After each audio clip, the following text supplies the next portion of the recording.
Le taux d'intérêt du crédit acquéreur des banques de Côte d'Ivoire passe de 9,5% à un taux unique de 5,5%. C'est ce que décide le gouvernement à travers la signature d'un document avec l'Association des professionnels de banques et établissements financiers de Côte d'Ivoire.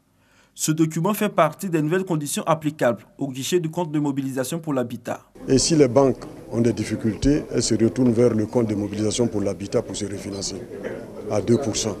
Donc l'un dans l'autre, le coût à supporter par la banque sera environ, il y a une marge d'environ 3,5%.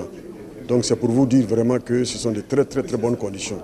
Maintenant nous allons demander aux banques d'ouvrir leurs guichets, d'assouplir leurs conditions et de faire en sorte que cette décision du gouvernement devienne vraiment une réalité. Selon le ministre en charge de la construction, ces nouvelles dispositions permettront à l'Ivoirien moyen de bénéficier de crédits bancaires afin de disposer d'une maison, chose qui devrait booster la politique de logements sociaux. Le gouvernement entend activer 4 leviers essentiels.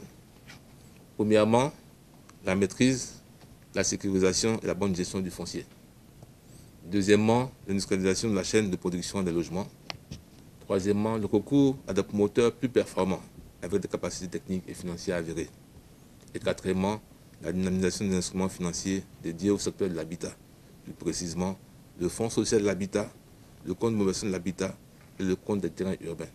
Les responsables de banques et établissements financiers se disent satisfaits pour ces dispositions. Ils entendent accompagner la population et les entreprises de construction dans l'atteinte des 150 000 logements sociaux pour la période 2016-2020.